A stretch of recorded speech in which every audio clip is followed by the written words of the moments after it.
This is the Albuquerque Business Podcast with your host, Jason Rigby. Each week, we interview leading local business leaders to inspire the vision and spirit that is in every entrepreneur, discussing strengths, weakness, strategies, systems, and the problems we can all solve together to fulfill a shared vision of a new future for Albuquerque. Hi, my name is Jason Rigby, and welcome to the Albuquerque Business Podcast. Today on our show, we have a very special guest. I don't want to give away, but she is a customer experience and brand expert here in Albuquerque, so stick around. This podcast is brought to you by 99 The Beat FM, and if you live in Albuquerque, please turn into 99.9 FM, or you can stream it online at 99thebeatfm.com. We also want to thank our other sponsor, Duke City Marketing. They're the latest state-of-the-art digital marketing agency here in Albuquerque. If you're looking at doing Snapchat ads, Instagram ads, Facebook, maybe you need SEO, whatever it is, go to www.dukecitymarketing.com. That's www.dukecitymarketing.com. So Amanda Gerard, like the street, right? You said Gerard. Gerard. Yes, Sorry, that's okay. she is a customer experience and brand expert. She works here in Albuquerque. And where do you work at? Right now, I'm at the University of New Mexico. I work cool. for UNM Food. Oh, perfect, awesome. And I know we're going to get into a little bit about customer brand and what that means for businesses. I think a lot of people, especially here in Albuquerque, don't understand what it means when a customer pulls into your parking lot, and then from there what they experience. One of the questions I wanted to ask you is, can you tell me a little bit about who you are? Are you originally from here? Or? I'm from New Mexico. I'm actually from Socorro, New Mexico. Oh, okay, cool. Yeah, so I grew up there. I'm from a family of entrepreneurs. Right. So my grandparents had restaurants. My parents had a small business. My brother has some businesses and is growing into different industries right now. So I'm really familiar with the small business model and what the small businessman goes through when they're trying to reach their goals. Oh, perfect. Awesome. Yeah, and I know one of the things that for UNM, you were involved in the tap room. Absolutely. Yeah, that was a really great project that we just wrapped on. It was so fun from the beginning stages, which were really a grassroots initiative of our students, to being able to give it its own identity, but also integrate the big brand identity of UNM into the concept. It was a full circle, great project. Oh, awesome. That's awesome. Yeah, because I know, especially for business owners, one of the things that a lot of them can get so caught up in the systems and payroll and, Quicken and all this other stuff that goes on with that they tend to.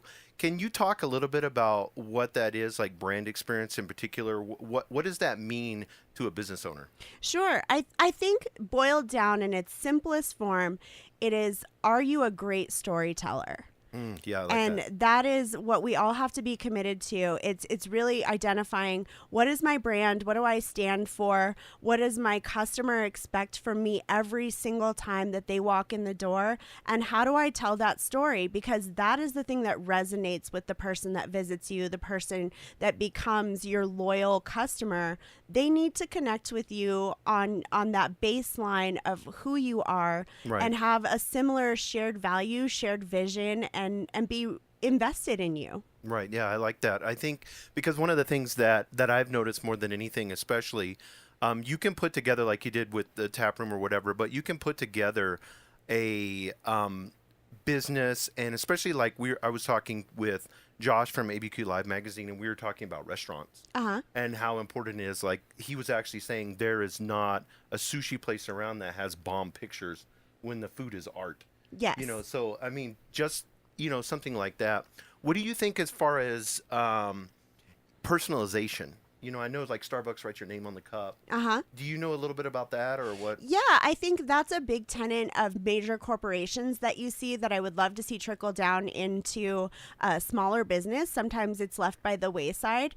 Is how are we connecting with every single guest, and how are they feeling the impact of being remembered, of being appreciated? Even those rewards programs are designed to make you feel like you are valued. Yeah, no, and I think one of the things that is important to me that I see, especially on my digital marketing side, is to make sure you can't. It's so easy to cookie cut things. So I think a lot of people, especially I've seen it, I've noticed it here in Albuquerque, coming from Seattle to here, is that, they'll see something that may seem successful, and then they turn around and try to copy the same thing. And so it doesn't, like you were saying, it doesn't give a soul.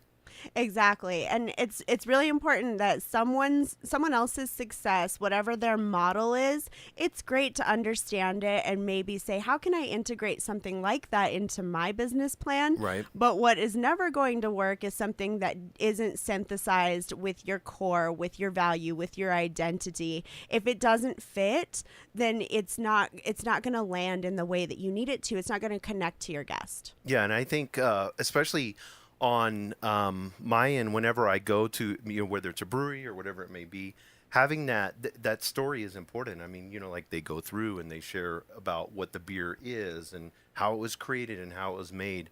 How would you, like, for instance, if I'm a new business owner, I'm looking at building a new building, and I'm trying to think of customer experience, what should I think of, from your end on that?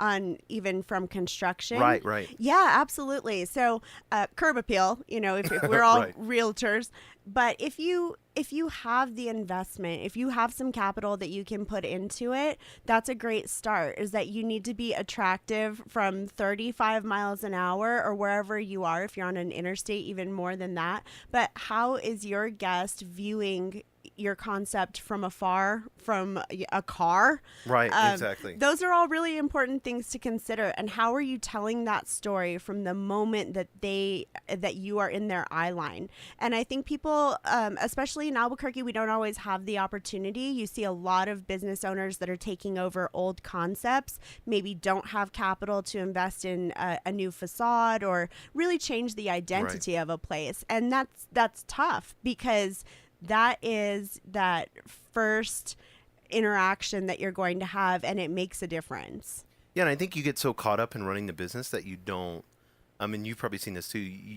It looks normal to you. You don't see the RIP sign or the menus that are that have gotten dirty over time because of the lamination on them. The best thing that you can do is bring in fresh eyes and have a thick skin. So any feedback is free advice, and you can take it or leave it. Right. But it's really great to have people that you trust, and your guest, your first time guest, is so valuable to you. And rather than, sometimes we kind of want to get our hackles up when someone says, I didn't love your concept. It's really valuable to say, what was it specifically that we could have done better for you? And if that is pick up the trash in your parking lot, that's something to value. Yeah, I agree. So what do you think, like, as you see in Albuquerque, being an expert in this arena, what do you think businesses struggle with the most here specifically?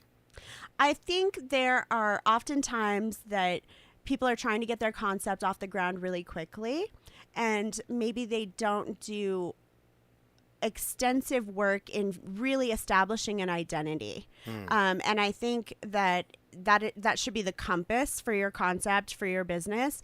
And it deserves time, and it deserves a strategy and an implementation plan. And there's a lot of excitement around new businesses here, but I wish sometimes that people would take that one more step back, give it a look over, because when you start to struggle, and all businesses will at some point, that's the compass, and you need to know who you are so that you can come back to it. I think that's amazing advice. I think one of the biggest things that I see more than anything is not creating, like you said, and I want to get back to that if you don't mind, creating a story. Yeah. So, like, if you don't mind, like, specifics, are you talking, like, branding with social media, or what are you talking about, like creating a story? So knowing your story is the first part of it. And lots of our entrepreneurs, no one lacks passion in this town.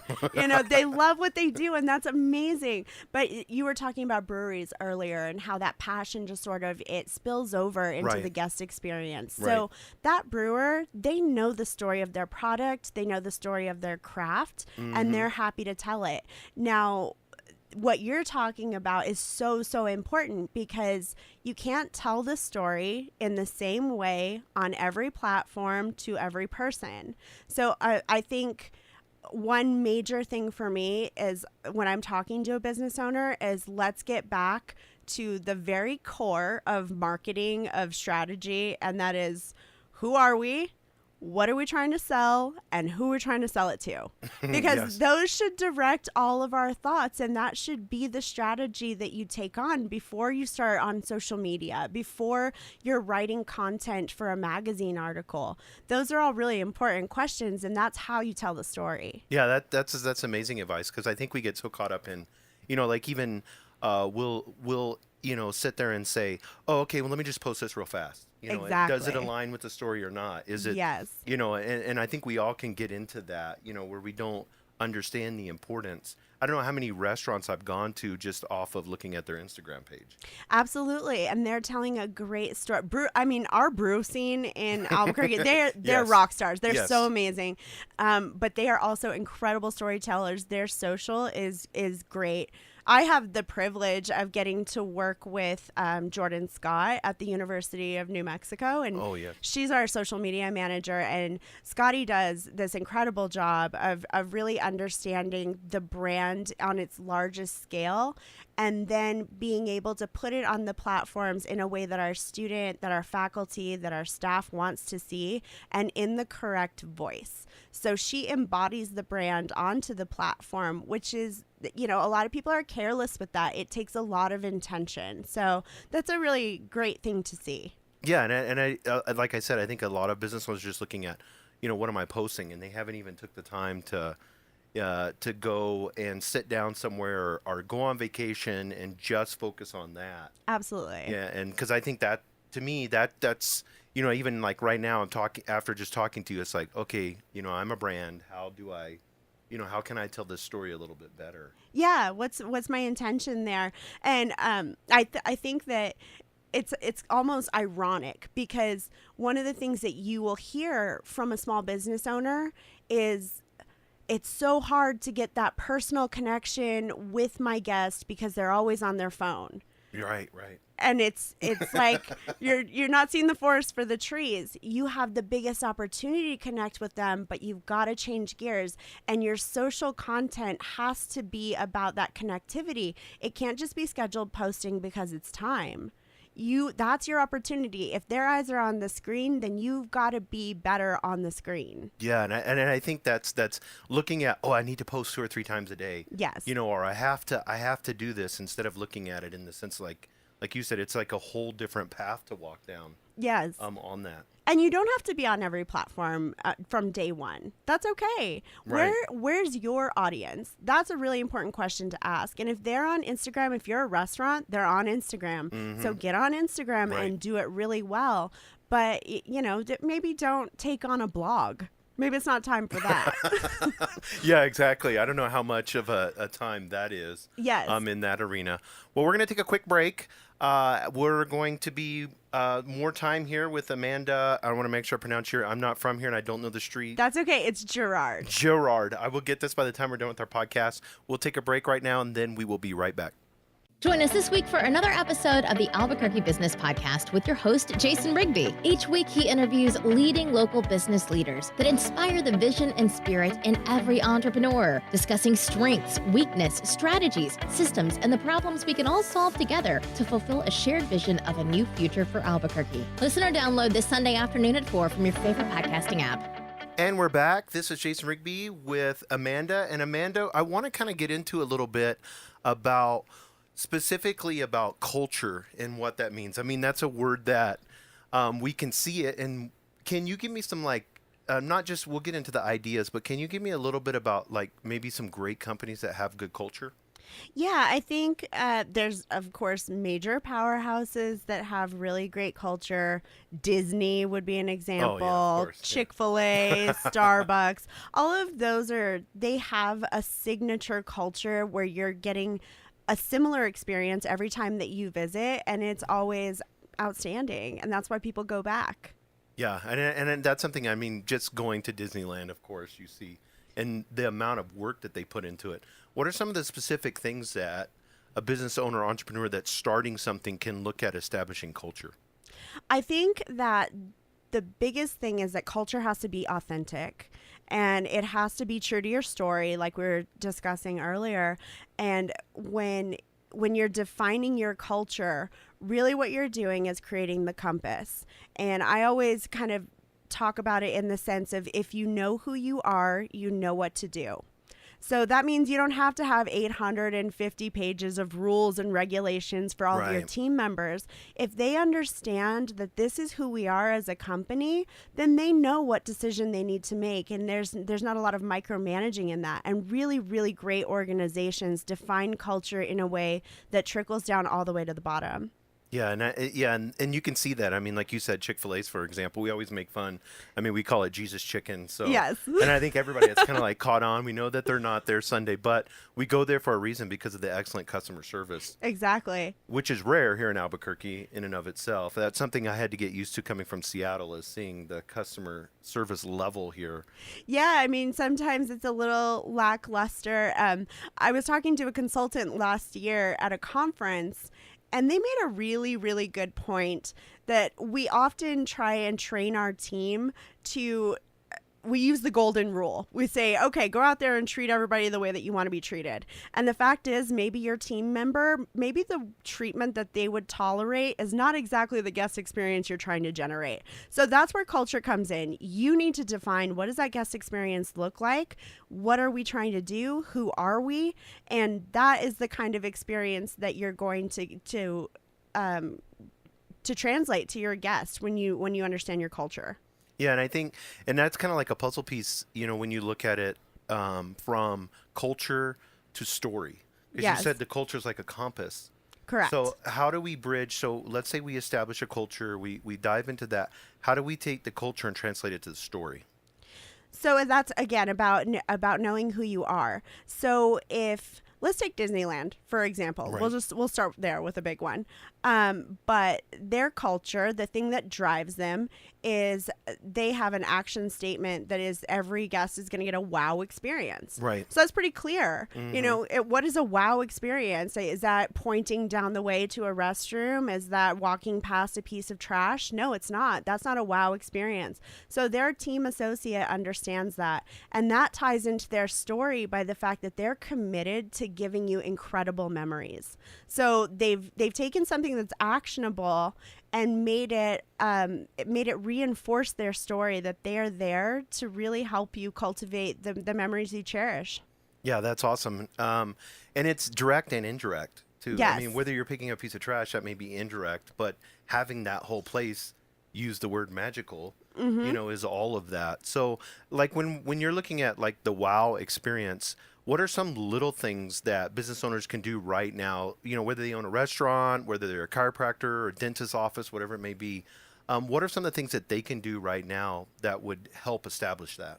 Sure. I think that there's a lot of small nuances that you can implement into your business today and really change the experience of your guest. So try and look at it with fresh eyes. Go out from your car and understand what taking in that experience is as a guest. It's not enough anymore to give quote unquote customer service. That's not going to work. Right. So customer service is the bare minimum that you are expected to deliver if you would like to be open. Right. So if someone comes in and they want to buy something and you show them where it is, that's not customer service. You have to do that. They're spending money. So getting back to what can I do to modify, if that's a bowl of snacks on the table versus a vending machine, if it's a great smelling baked item, if you're a food concept, if it's making sure that your restrooms are cleaned every hour on the hour, those are things that really lend themselves to great experiences for guests and define who you are. Right. I love speaking of that, that's a great idea. The bathrooms, cleaning them every hour. But I love the little check sheet. And then, it's so silly because you see that it's like, yeah, we do that. But then at the same time, we need to remind ourselves. It just seems cheesy to me to see it on the back door. Absolutely. When you're in the bathroom and you got like this little scribbled crayon writing. Like somebody just walked in, scribbled it, and then left. Yeah, I mean, I kind of view that clipboard as I was here. Not maybe yes, that anything got done. But so I think that's where leadership comes in. Mm-hmm. So if you are a leader in your company or you're a CEO or a small business owner and you're starting to become frustrated, maybe you're frustrated with your guest. I see that happen all the time. Mm-hmm. I cannot tell you how many people are frustrated with the person that pays them. And they're like, oh, this person's very needy and all they keep asking about is this. Okay, well, that's actually a really good indicator. Or they're frustrated with their team. Oh, my team is constantly failing in this regard. Well, both of those things are a mirror. So look there and look hard and understand that that's a leadership thing. That's a culture thing. And you've got a little bit of work to do. And I think if more people understood that their frustrations were telling them exactly where to course correct, then they could really, really capitalize. Yeah, I like that, the mirror part. I really, and because a lot of times we bring, and I talked about this a while back, we bring our dysfunctions as a business owner, we'll bring our dysfunctions to the place. Absolutely. And absolutely, the way that we act can change the culture. Yes. And that can happen in a day. It really can. And it can also fail in a moment. And that's the really tough part that's why I say it has to be authentic, because when you're the leader of that culture, you have to live it, breathe it. It has to come from you so authentically. And so you have to be committed, because when your team sees you, they're going to emulate that behavior. So it can't be a front. You can't fake it and put it on and just say, like, I'm here to phone it in today. This is your business, and it better be personal to you, and you better be invested in that culture. Yeah, I love that. I think that's because, it's gone are the days of like the box stores. You can see those starting to fail. People want more personalization. They'll spend more money on that. Yes. To be able to have. I wanted to ask you, because you mentioned about bare bones customer service, and everybody always talks about customer service. What's the difference between customer service and customer experience? So, yeah, that's something that I really differentiate. And like I said, customer service, I'm just not a fan of people saying, oh, we have great customer service.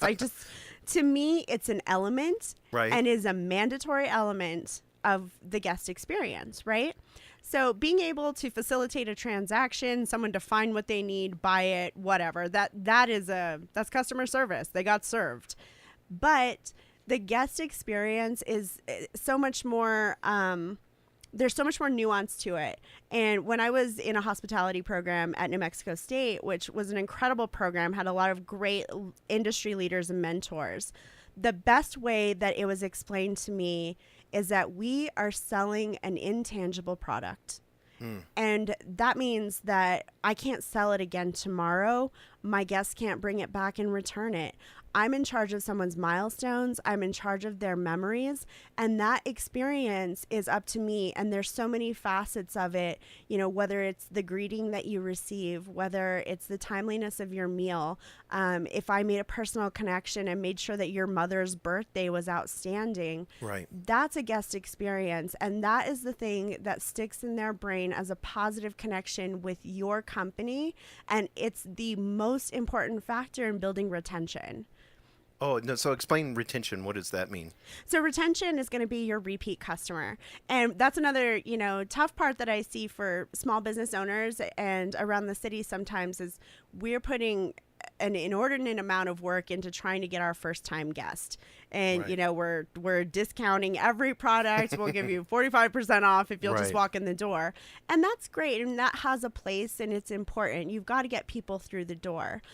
But we do know what a driver it is to have great word of mouth. right, And that comes from great guest experiences. So people that had such an amazing time that they want to come back and they want to bring a friend, that's where you're going to see giant companies like the Marriott, like Disney. They will do anything to retain you because it's so much more valuable than losing you. And those are the companies that we're experiencing. As we go out, from New Mexico, we're going to all these different areas. So that level of expectation is in every single one of your customers. Exactly. And they know that experience is going to be consistent. And that's a little bit off-putting sometimes when you talk to the small business community because they really don't want to be looped in with those big mega corporations. But there's great lessons to be learned there. And our small businesses have incredible opportunities to be so unique, but they ought to take advantage of some of those major lessons that make successful corporations. No, I love that. And it's not just, and this as well as I do, it's not just, I'm trying to compete with these or, I don't want to be like them. It could be something as simple as you as the owner going out and saying hello. Exactly. I mean, that's really simple, basic. It's free. It is, and you should be. There's a kind of management philosophy of manage by walking around. Right. So seriously, there's nothing more valuable than seeing your concept in action. What does that look like? Because you're the holder of the passion. And yes, I love that. Yeah. Nobody's going to care about your business like you do. So you've got to get out there and make sure that it's running on all cylinders exactly the way that you created this vision. Right. And if you get so caught up, because I've had this, and I know we all have, if you get so caught up in working the systems of the business and the business itself, which are all important, and then you get that feeling where you don't want to go talk to a customer, or you have a customer complaint and you don't want to go out there, then you've got to course correct, because something's happening inside of you, that you're so focused on this, you're not focused on the main thing. Right.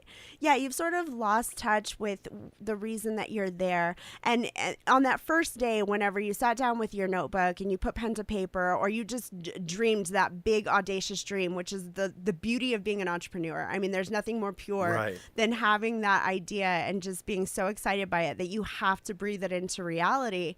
But when you've lost connectivity with that, with the experience or the product or the service that you wanted to put out into the world, that you don't even want to hear the feedback anymore, it's time to take a step back. Right. Yeah. And maybe you need a break, a vacation, whatever it is. Yeah. Support. Right. Exactly. Support. I think one thing I learned even growing up in my family, my dad was the business owner. My dad is a back of house guy. He is not the guy that you want interfacing with the guest. And that's where I learned how to, that revelation of, if you treat people really nice and they have a great experience, they come back and they buy more stuff from you. That's where I got my front of house. So just being out there and having to. So as a leader, because we always say business owner, but really it's all about leadership. So as a leader, establishing that. So let's say that you're like, okay, I'm going to make the commitment.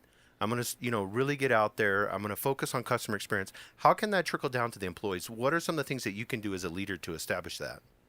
So I think it's really important to establish some baselines of our guest interactions. Like I said earlier, it's not enough to say, hey, just treat everyone like they're your mom. Right. Because we don't know what that looks like. Right. So really define the parameters of that.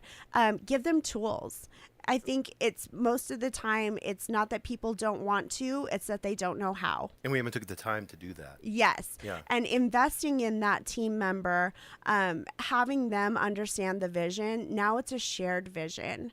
And that is so powerful, because when someone believes in you, it's that buy-in. Mm-hmm. You create buy-in with your team, and that creates buy-in with your guest. Oh, I love that. And that's it. That is how people are so invested in companies. I mean, you see people that are fangirling over brands, big and small. Mm-hmm. And that's because they really, truly care. And that comes from your team caring. Yeah, there's nothing like, I know I bought a pair of shoes online with a company, and then they took my word because I accidentally put the wrong address to where to ship it. Oh, wow. And I was like, I didn't get the shoes. And it was my fault. And I told them that up front. And they're like, no, that's not a problem. We'll ship you another pair of shoes. Yeah. They have I'll be a customer for life for them. Exactly. I mean, we talk about like the Nordstrom return policy, right? I mean, Costco, yeah. Yeah. It's just people really believe in businesses that seem to believe in them.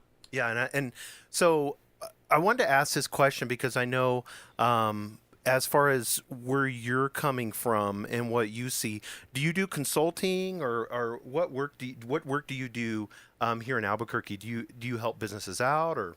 Yeah, so I've been involved in quite a few projects where I've helped some businesses in Albuquerque course correct a little bit on culture. Mm-hmm. So we've taken that deep dive. And, one thing I see a lot in Albuquerque is that people have gotten a consultation and maybe they have a strategic plan and it is living comfortably and dusty on a shelf. So if it's not working, then we scrap it and we start over. But I've had the opportunity to help some businesses in that capacity. I've done some work where I just come in and give a little seminar on the guest experience. Oh, that's awesome. and then some nonprofits for rebrand. Oh, that's perfect. What if somebody wanted to get a hold of you? Can they DM you or? Yeah, absolutely. DM me, tweet me. I'm always on social media. Always. What is your Twitter? It's Amanda D. Gerard, Gerard. Oh, okay, perfect. Yeah, so go on there if you're a business owner or entrepreneur and you would like to get some help. You can. Do they still call it DM on Twitters? I don't know. Yeah. I use it. Yeah. I don't know. Did it come from Twitter? I don't know. I always think of Instagram. Facebook DM. is the odd man out, right? I think Insta and Twitter are DM, and then is Facebook IM? I don't even know. I don't even go on Facebook anymore. I know. It's really Facebook bad. is, Yeah. Yellow Messaging. Pages. I went on there. I actually went on there the other day and I saw the filters. And they have like cooler filters than Instagram. Right? Yeah, on the faces and all that stuff. Yeah. Because I know Snapchat kind of owns that. They do. Do they call it a filter? I don't know. We're like the bunny ears and. Yeah, I'm pretty sure we're still on filter. If it's evolved, I'm not there yet. Yeah, that's funny. And as business owners, they can get that. You can actually make filters. You can do lots of different things. Absolutely. Yeah. That's a really cool thing. That's whenever I really recommend you hire a social media expert. Right. It is not enough to just hit post. And a social media expert, even if you're just doing a little bit of hourly work or you're just getting an overall consultation for strategy, they're going to be able to tell you, if I'm going to spend $40 on Snapchat, how do I make it effective? Right, exactly. And I hear people so frustrated all the time, like the algorithm changed. And right now, I think that's just kind of like one of those hot button words to say. Everybody says that. Absolutely. Throw out the Google updates, the penguin update or whatever. Yes, yeah. And I'm sure you're so familiar talking about SEO all the time. Right, it's exactly. the same kind of principle. And I'm in a coffee shop and I just hear people just wow about the algorithm all day long. So That's but funny. I do think that a social media strategist, someone who's an expert in that field, don't spin your wheels. If it's not your core competency, go get some help. Right, exactly. And I don't know how many times I've had people, even if you're like a really small business owner and you just have a few employees, find that one person that is your cheerleader. Yes. And then you don't try to do it. Let them do it for you. Absolutely. If you trust them and they love the company, let them start off in that direction. Give them the tools. Speaking of tools, is there, because I know I can tell you're like extremely educated on this, is there any books or any things that you think that somebody could, or tools or maybe websites or whatever it may be that you've used? Yeah. So I have a couple of old school books. Oh, I love it. Yeah, so these are in the vault, and everyone in business has read them. But if it's been a minute, take it back off the shelf because these are really important things to know in business. So my first book recommendation is Influence: The Psychology of Persuasion. Yes, that's a good one. That's a really good one. And then my other staple that everybody knows is How to Win Friends and Influence People. Yeah, we always forget about that one, and we always think it's like so basic and cheesy. And then when you go, I always go through and read my highlights on it. Yes. And I'm always like, wow, this is a little bit deeper than I thought. There's a lot of value there, especially if you don't have a marketing department. These are really good books to understand the core competencies and the drivers of marketing. Oh, I love that. Yeah, that's. And then I guess just in a leader capacity, I recently read Shoe Dog. Have you read that? No, but it's the one with Nike, right? Yeah, the film Nike. Oh my gosh. I have it in my Kindle, really but I haven't good. read it yet. It's really good. Oh, I do love a story about someone who just wouldn't lay down and die. And that's what it's all about? Yeah, story, so right? that's really good. Be Our Guest is a great book. Yes. Yeah, that's a good one. And then my other one is Leaders Eat Last. Yeah, I know that one. That's with Simon. Yes. Sinek, right? Yes. Yeah. So that's another great book if you're just trying to understand. That's a great book about the value of culture, about emulating exactly what you want to see in your guest experience and in your team. That's a really good way to understand how to model. Right. Yeah, and I think it's really important, especially the millennial age group is consumers now. Yes. And coming up, and they really, really respond to servant leadership. Yes. So if there's if humility will a lot of times bridge a gap that you may not think that is there. Maybe you're 65 years old and you're like, how do I relate to this 20-year-old? Absolutely. I think there's such a really good opportunity right now. I mean, my guest and my customer sometimes at the university is now 18 years old. Oh, wow. So, I mean, that's tough. And, I'm far removed from my college experience, but one thing that I really have come to respect and really enjoy about this new customer and guest of ours is how connected they are whenever an experience is of value, either socially or it feels responsible to them, fair trade. They're really invested in the world around them, and they're willing to invest if it means something to them on that social conscious level. Oh, I love that. Yeah, that's so good. Yeah, because I think at the end of the day, whenever you look at, and I know you mentioned Simon Sinek's book. I was in the Marine Corps, and he brings that up in there. Yeah. But that's what they did. You made sure your troops ate first. Yes. And then you as a leader, you always ate last. Yeah, it's sort of, they have a service mentality, and that's great to see. And there's a lot of people that struggle with this really, really young demographic who are just kind of coming into their consumerism, being independent, because they are earbuds in, phone in hand. And sometimes people don't understand how to connect there. But that's where I would say leverage those social platforms and show them what you care about. Because if you have that shared experience of caring about the same values, they're going to be very loyal to you. Yeah, exactly. That's the key, I think, to engaging that audience. Yes. Is that whole dynamic of they want to see more than, they grew up on reality shows, grew up on social media. Yes. So they want to see you be, and you mentioned it before, authentic. Yes. And that they've had so much information at their fingertips, and there's never been a time when they didn't have the internet or a smartphone or a tablet.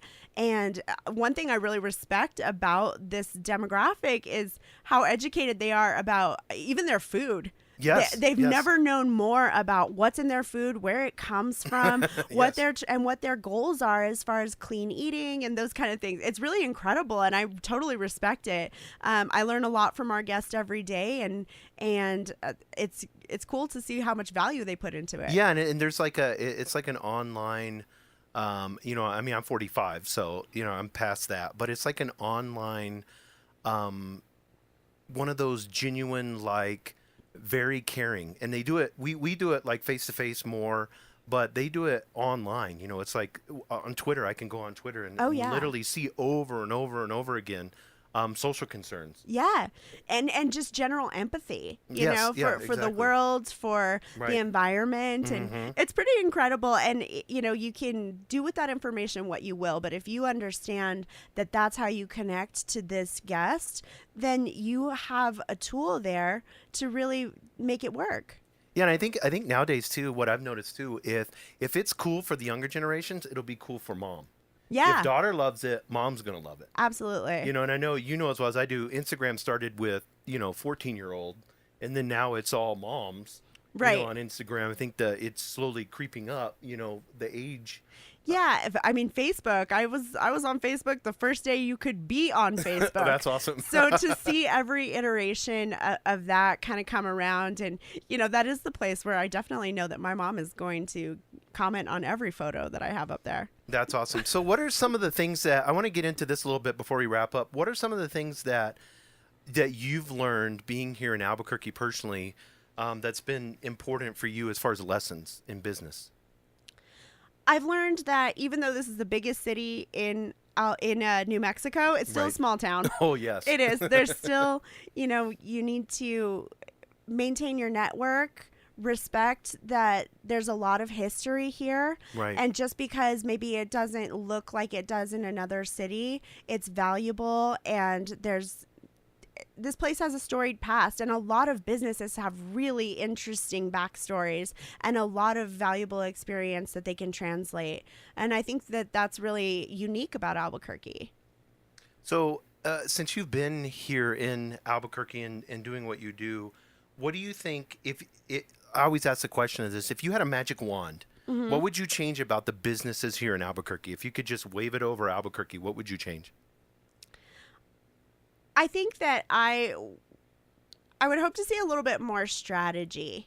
I think oftentimes we'll see 5 of the same concepts kind of opening all at once. And Right. it's, if there's a little bit more integration in the business community and everyone sort of holding their cards a little bit close to the vest right now, but just saying, hey, I'm looking at opening this type of shop, and there's 7 other people in the room that are saying, yeah, me too. Right. You got to adjust a little. Doesn't mean change your dream. It just means, be a little bit thoughtful, a little strategic about it. No, I love that. That's really, really good. So here in Albuquerque, especially, I know you have to have, I had one guest and I love what he said. He's like, it's like the business in the Wild West. Yeah. Like right now. And I honestly believe this coming from Seattle, seeing that grow like it did. And then, seeing Austin, Texas grow like it did. Yes. We have an amazing city, amazing weather. The infrastructure, once that gets figured out, I believe we're in the infancy. Everything's really cheap here. Yes. So that's as we progress and move forward, I think you're going to see us turn into we're like one of the last cities that has that potential. I mean, Netflix just came here. It's an exciting time. If you want to open a business, this is a really exciting time. There's actually some strategy happening with areas of town that's really exciting to see, because that's how those other cities really leverage, scaling business, is having little neighborhoods and things that are set up specifically for businesses to thrive. And I see that happening here. Yeah, I have a CEO I'll be interviewing next month, and his business is downtown, and he actually pays his employees a housing allotment if they live downtown. Oh, that's awesome. Yeah, so he's in the, that whole part of rehabilitating downtown and making it. So I think that's really cool. I'm going to ask you a few more questions and then we'll be done. What is one characteristic that you believe every business owner in Albuquerque should possess more than anything else? I would say this. Every person that opens and closes a business in this city is passionate. And the thing that I would love to see every business owner in Albuquerque have is a plan. I think that, like I was saying earlier, that passion is the driver, and they're really, really excited about what they do. But it would be great to see people have a plan, have a strategy, break it down step by step so that you understand when you get off course how to get back on track. Yeah, and I think also one of the big things that, and I know you see this all the time, is they'll go so far off track, they just keep going, and then next thing you know, unfortunately, the business shuts down. You see a lot of that, and then it's so sad. I hate to see that, because I know that's a dream that's lost. Hundreds of thousands of dollars gone, and so like, how would somebody prevent that? How would you? Because I know you want to stay strong to culture. I know you stay strong to your story. Sure. But how do you keep yourself from getting so off course? Yeah. Okay. So it's kind of that next layer of, now we know who we are, and now we have chosen what we're going to do. Now we're going to measure it, and we're going to say, was this a successful application of our strategy? And if it didn't work out, we're not going to just do it until we can't sustain ourselves. We're going to make an adjustment. And let's make that adjustment back to center, back to core, and to culture. And it's exactly what you were saying, is sometimes you'll have a strategy and it fails a little bit, and so you go further right. And then all of a sudden you can't get back to who you are. Right, exactly. And then you're having an identity crisis, or you go to, I see this a lot, and you mentioned it, which I love, is they instantly go to discount. Yes. Yeah, I don't know what, I don't know what happened. Let me, 40% off. It's a bad strategy. Yes, always. You can never undo it. I mean, think about coming out of the recession. There are certain restaurants you will never, ever go to again unless they have a 3 for $20. You're not going to do it. Right. Then they've trained you that way. Retail will never be the same. No, never. You can see the malls or, dying. And yeah, absolutely. So I think that's a really important point to make, is that typically your customer is not struggling with the expense, they're struggling with the value.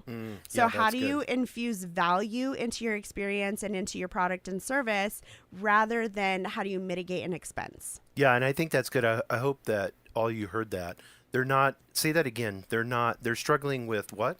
They're struggling with value, not expense. Yes, I love that, because I think that's so important. And once we go down that value road, because I'm willing to pay a little bit more to go to a nicer restaurant. Yeah. Especially if the customer service is great and they have like the ambiance is right, and It's product you care about. Yes, you love exactly. the story. Yeah, You're exactly. going to invest in that. And that's the thing, is that we sort of disregard entire populations and demographics because we think, oh, well, they're not willing to spend a certain amount on an experience or a product. That's not true. People will invest at every single level. We just need to understand how to infuse the value in that to make it resonate and make it worth it for them. Yeah, I think that's so good. Well, we're going to wrap it up today. That's all for today's episode of Albuquerque Business Podcast. I want to thanks for listening, and thank you, Amanda. I appreciate it. We're going to have you on again. Thanks, I kind of Jason. want to delve into this a little bit deeper. I would love to come back anytime. Yeah, that would be awesome. And thank you for joining me today and sharing your hacks and tips for being an entrepreneur. How's the best way for someone to get a hold of you again? I would say Twitter or Instagram. Okay. And both of those you can find me at Amanda D. Gerard, Gerard. Well, make sure you subscribe to the podcast on iTunes so you never miss an episode. Stop by our website at abqpodcast.com. Thank you for joining us on the Albuquerque Business Podcast. And thank you to our sponsor, DukeCityMarketing.com. Please go to abqpodcast.com where you can get show notes, resources, and links to everything we talked about today to help you navigate your journey as an entrepreneur and business owner in Albuquerque.